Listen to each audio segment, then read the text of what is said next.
see if maybe we can Yeah, print out a lot of these things so that we have them.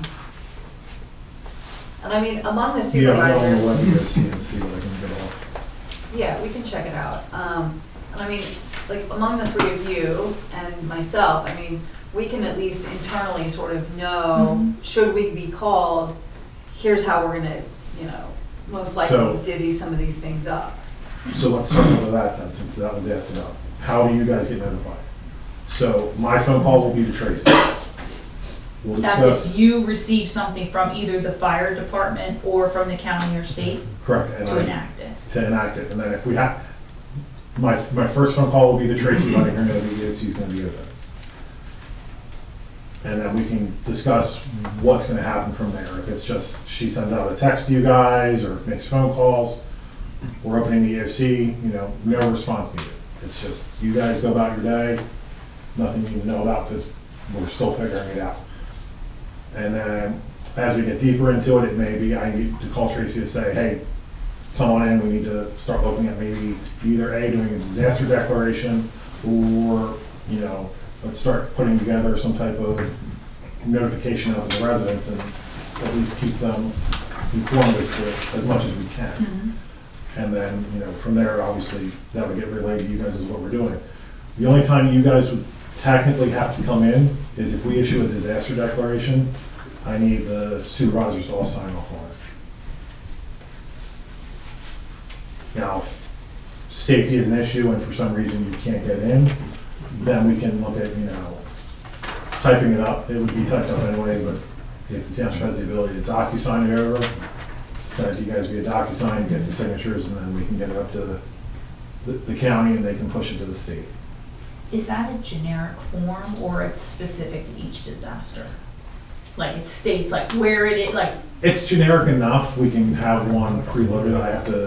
I found a few downstairs, I want to take a look at it and see if we need to just, it's gonna need some changes. And then we can type it up, put it in like a fillable PDF type thing, and then save it, and when we need it, knock on wood, we never do. Type out what we need to do, and then send it off. If two of the three of you can't get in, someone comes in, the other two sign it digitally, we put the two together and have a nice day. And then, you know, we'll provide you updates from there, but the role of the supervisors is in here. You really don't play a function within the EOC other than you're here, you observe, you feel free to ask questions and all that. But as far as these spaces, the supervisors don't fill those because they have to be available for functions within the township should this go to a full-fledged disaster declaration, because then they're gonna be the faces of the township for the residents. So if residents decide to come up here and talk to people, that's your time. So you could be the PIO. Well, but you're saying they can't, they're like not allowed to fill They those should posi- not, Okay. because So- they need to be available, because if we have to start working on finance stuff, we're gonna need to have meetings with them Yeah. as to, okay, we need to pay, we need to start looking at the financials and going, we gotta pull in companies, this is gonna be their cost. We need to start doing, whether it's, you know, a resolution or, Yeah, that just seems pretty difficult in a township our size. Right. I understand that. So I think, I think they're You're gonna have to, do but it's gonna multiple- have to be, for the supervisors, it's gonna have to be something where they can step away Sure. and be available for that financial piece, that, you know, briefing update, where it's just it would be just, let's say, me, Tracy, the fire chiefs, and supervisors. And, you know, we have that meeting, we update everybody, everybody's on the same page. We go back to doing what we were doing. And they can formulate a game plan, then that game plan's gotta come to me, because the computer gets pushed up to the county, so they know. But you want your elected officials to be available for Sure. the bigger picture.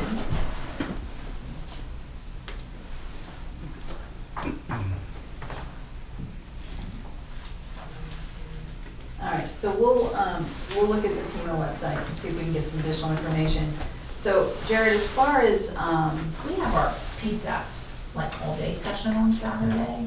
mhm. I think it's, I don't know if the topic's covered, but I wanna see what the PSATs instructor suggests and yeah. says, what we should be Yeah. doing, Right. or even if they know of any townships that do have them fully, I don't know, more detailed from a specific so perspective. you- But I know that you can't post Yeah, personal so information.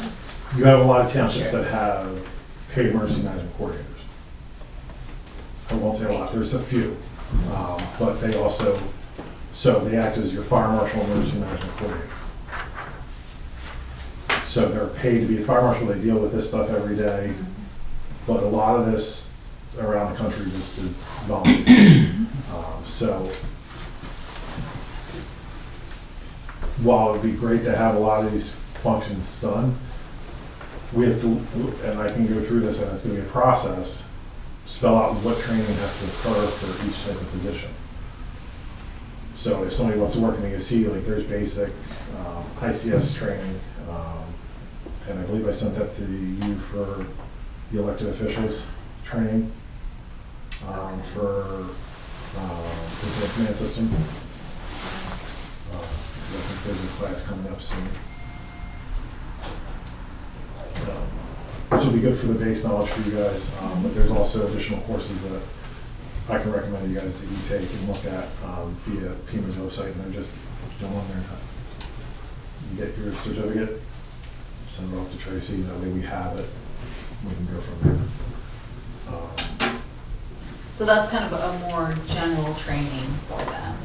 Yeah, so the ICS training is. What's it stand for? Incident command system.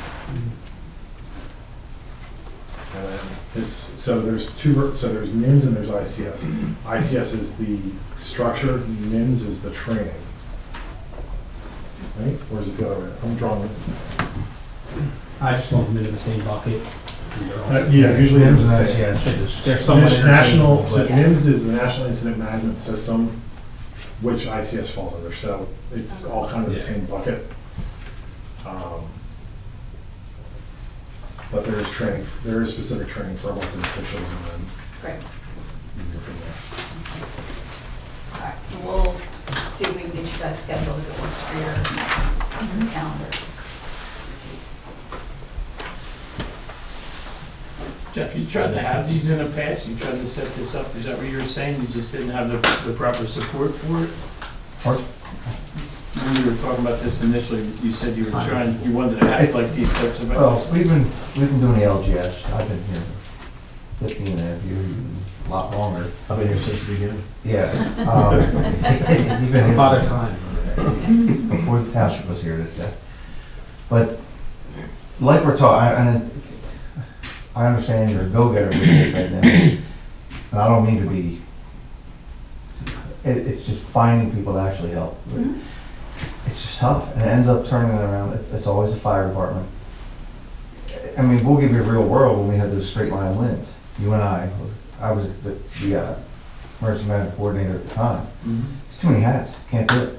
It just, and that was just for one storm that came through here.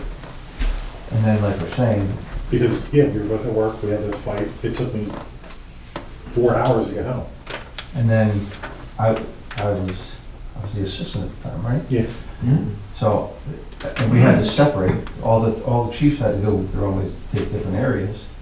I had 3 radios going at once, I'm being pulled by the county and state fire department. It just becomes too much, and What would have helped you in that situation? more volunteer, people from our community In what way? Like what type of help? for Sitting in here. Answering phones And and, not even emergency that, management side. yeah, because I mean, we didn't activate the EOC for that, it was No. boots on the ground, looking around. But then the same thing, and that's real world. Then we. it's a we- perfect example. Like I would wanna know exactly in, you know, when you go through an emergency or you go through a situation, take that time to say, what could we have done better? Mhm. What resources did you need? That's what I would want to know so that we can implement them here. You may not have had support before, but it is our responsibility to make sure that we're here to, I mean, I'm to support not throwing anybody under the the bus. folks. I'm not saying you are, I'm just saying, Not my intent. I do believe that, I know, hey, and I'm going through PSATS training, and they're saying it's your responsibility for the township, the people in the township. I'm like, I don't know what my responsibility is when I read this, so I'm taking this seriously, that Mhm. if I have a role when an emergency comes up, I wanna know what that role is. It's not just to be waiting to hear information, it's how can I help facilitate information? How can I make it so that you're more effective doing the things that you need to do? It bothers, and it's tough. Maybe an outreach with the community, but I mean, honestly, a lot of the community just doesn't even know. After that, I took it upon me, I drove around and just started knocking on doors. And it was just amazing, the response. They hadn't had anybody do that before.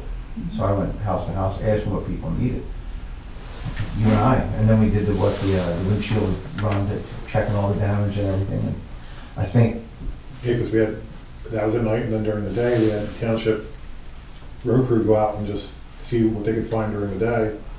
we learned a lot on that, the shortcomings that we had. And it was a one-off. That's the tough thing. So many people, like we said, we're a small community. Nobody really thinks it's gonna happen. You're thinking the big picture. Oh, we're gonna have a meltdown, and we're gonna have, who knows, it's something small like that. Open our eyes to, we need more, but how do you get that word out? And it's tough. And We're that a is what we need to small work on. community. And I know we do have the texting, and people can sign up on the website for emails and texts, but there's not many people that have done it. So I think it's our responsibility to do a bigger push somehow, some way, to make sure that we get to make sure that people in this community know that there is a means for communication. Like you said, it doesn't happen very often, so people don't think about it. It's And never gonna people wanna happen help. here until it happens. Absolutely, people wanna help. Yeah. The tough thing is knowing how Mhm. and taking that first step. Yeah. Getting involved is tough. And I mean, we'll use the fire department across the nation right now. People don't know what they can do. Because all they see is they have to go into a fire. Well, a lot of people don't want to do it. They're not nearly as stupid as we are. So, No, we're just playing traffic instead. but Yeah. So I mean, we obviously have a big gap here. We just need to make sure we fill it so that the people that really do have important functions against emergency management have the time to focus and do those things. And the people, like the supervisors and Tracy, we can do what's necessary to facilitate that so that the people that are in the heat of the moment can actually do the things that they're responsible for effectively. So I think the one thing I'm looking at here on page 7 is, it's got the elected officials spelled out. What I think we need to do is, we need to spell out and this is just me throwing something out. We have the elected officials, it's the township manager responsibility. Because prior to Tracy, it was kind of a crapshoot. You either had the support or you were being annoying and didn't want to be bothered with. So I think if we can spell that out, look at the different positions and say, okay, can the township manager handle something from this spot and this spot, and let's go from there, and designate certain things, then, it may take the load off of a lot of these positions where it can say, administratively, here's what they handle, and go from there. Yeah, I think that's exactly, what we need to do so that all of us have an idea of, what role we can play so that you guys can focus on what you need to focus on, I think looking at it, when I was just speaking with Jeff about this, when you work through the elected officials' responsibility, Lisa, I think some of the points you're getting to on, if I look at item F, it's 1F, establish, equip, and staff the EOC. How you decide to staff that EOC, I think, is what you're gonna have to take away from the meeting. I mean, that could be creating a better pool of volunteers that are available, should you need to staff the EOC beyond what you're capable of with the existing personnel. I mean, it sounds like that's what you're trying to accomplish at a minimum, to say, hey, we need more people, like Jeff said, we know we don't have them. Where do they come from? Yeah. Tracy, you're saying, how do we train them? Right, When because look you at- can have bodies, if they don't have a clue what they're gonna Correct. do, they're gonna cause you more trouble. Right. Correct, than not having them. correct. And they're going to. Because you're gonna be spending more time trying to help them, and that's distracting. And the moment So that's of why we need- have to be prepared. Yeah, in a moment of need, they're likely to raise their hand and say, hey, I'll volunteer, but to your point, it's gonna be organized chaos to a certain extent because they aren't well equipped or well trained in whatever they need to do. Yeah, I'm absolutely not saying I have the answers. That's not. No, I honestly think, it, you know, in many, I mean, between Tracy, Kate, Sean, Bill and myself, we fill some of these roles. I mean, that is, while we're an elected official, it doesn't prevent us from being able to be active participants in what's going on in this community to make sure that everybody's safe and accounted for. If it requires, instead of you knocking on doors, right, you know, we go out and knock on doors. If that's what we need to do, we need to do it. But we need to understand where we fit in, so that we can help you.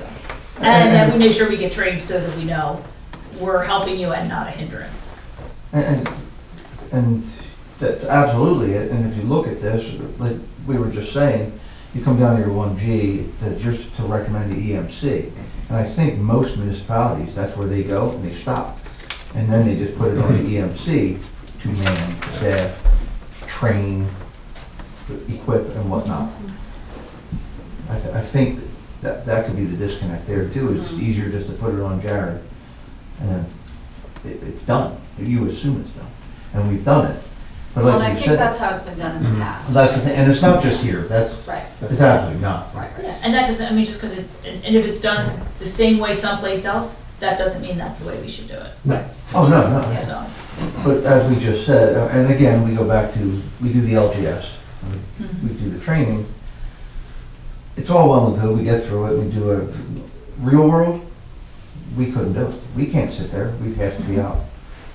As soon as you're doing route alerting and just everything, yeah.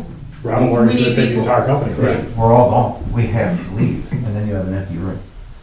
Yeah, no, we need people at the corner, you Yeah. know, somebody's directing Mhm. traffic to make sure they're going the right way and, Yeah. All it takes is one broken down car somewhere and then everything. Oh, yeah. stops. mhm. It's just. Yep. And these, And I can imagine you guys are wanting to get the heck out of here too, so.